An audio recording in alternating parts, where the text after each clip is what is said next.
Non, le Vedanta n'est pas une philosophie. Le nombre de fois où j'entends sur Internet des maîtres spirituels parler du Vedanta en disant que c'est une philosophie indienne, c'est faux. C'est déjà une philosophie, un courant de pensée.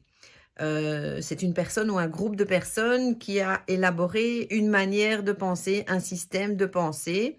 Et d'ailleurs, toutes les philosophies finissent par mourir. Il n'y en a aucune qui a traversé les millénaires comme ça, comme le Vedanta. Non, le Vedanta, c'est une méthode, une science, un outil qui te permet de voir la réalité avec le grand R. Ça te permet de voir ce qui est au-delà de tes expériences du quotidien.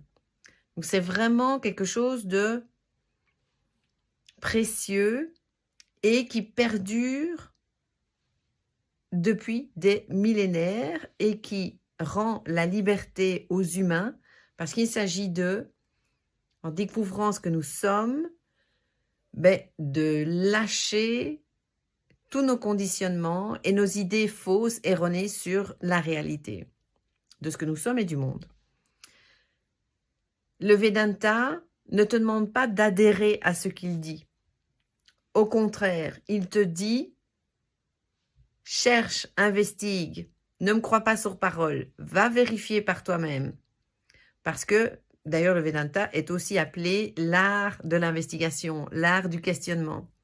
Et donc, il ne faut pas croire sur parole aveuglément.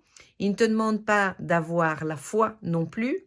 Il ne te demande même pas d'être intelligent, il te demande juste d'aller vérifier. Donc, il ne faut pas un bac plus 10 pour aborder le Vedanta. Par contre, il est vrai qu'il faut être spirituellement mature. Ça veut dire quoi? Ça veut dire qu'il faut être prêt à abandonner ses croyances, ses conditionnements, etc.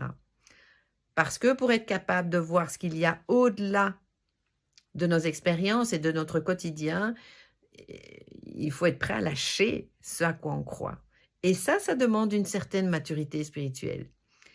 Donc, le Vedanta est définitivement un outil, une science, une méthode. Il y a définitivement une méthode derrière, mais certainement pas une philosophie.